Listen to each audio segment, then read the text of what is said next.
Hi there, I'm Dino, and I wanted to share some important information with you. Hey, so if you're thinking about buying a home in Massachusetts, it's exciting for sure, but also overwhelming. So today we're going to clear up one of the most important and maybe confusing documents you'll see, the buyer agency agreement. So you're deep in it, right? You're on the hunt for a new place in the Bay State. You've probably got a dozen apps open. You're scrolling through listings. Maybe you've even been to a few open houses. You're trying to figure out, okay, what's my next move? Let's be real. This is a huge deal. We're not just talking about a financial transaction here. This is a life decision. It's about where you're going to build your life, and with stakes that high. You want to know. You need to know that you've got clarity and protection every single step of the way. That, my friends, is exactly where the buyer agency agreement comes in. Now, I know what you're thinking. Agreement sounds like more boring paperwork. But trust me, think of this less like a contract and more like your roadmap. It's the tool that gives you that clarity and protection right from the start. So what is this thing really? In a nutshell, it's a super straightforward agreement that just puts on paper the working relationship between you and your agent.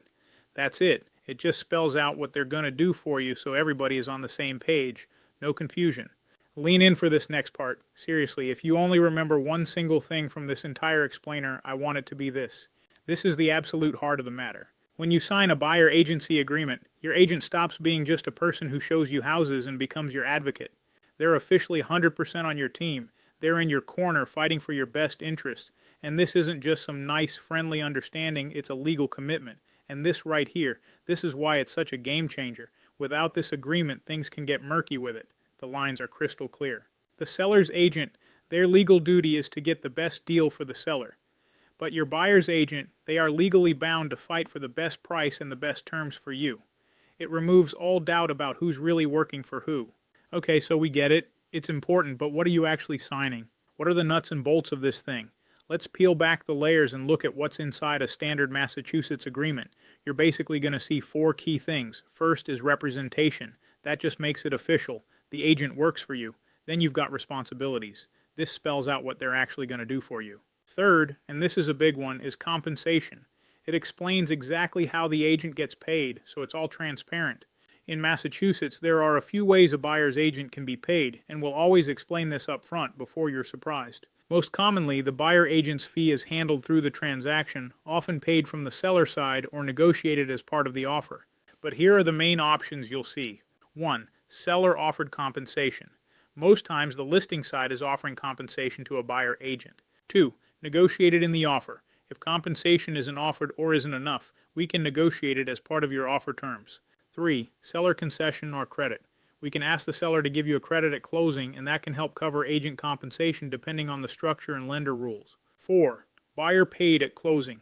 In some cases, a buyer may pay all or part of the fee at closing, but that's not common, and if it ever becomes relevant, we'll talk through fair options. 5. Split capped arrangements. Sometimes it's a blend, part negotiated, part buyer paid, or capped at a certain amount. Again, always agreed in writing. Bottom line, we don't move forward until you understand exactly how it works and what you're agreeing to.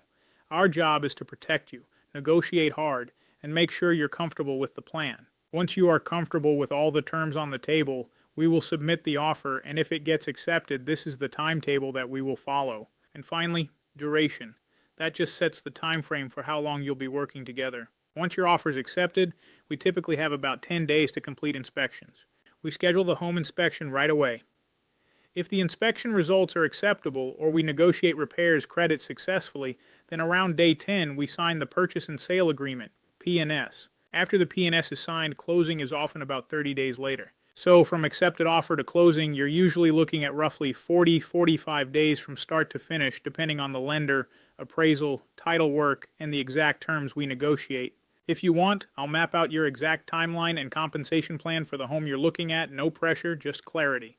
Let's just double click on those responsibilities because this is where the real value is. Your advocate does so much more than just unlock doors. They're your market expert, your chief negotiator, your logistics coordinator, and your professional guide through that absolute mountain of paperwork. They're there to help you make smart, informed decisions. And here's the key shift to understand. Any agent can promise to do all this stuff for you, but the buyer agency agreement makes it official. It takes a handshake and a conversation and turns it into a real professional commitment to you and your goals. So when you put all this together, what does it really mean for you? It means you stop being just a house hunter and you become an empowered home buyer. You can move forward with total confidence. So remember, this document is not a burden. It's not just more red tape. Think of it as your shield. It's the foundation of a solid, trusting relationship with your agent.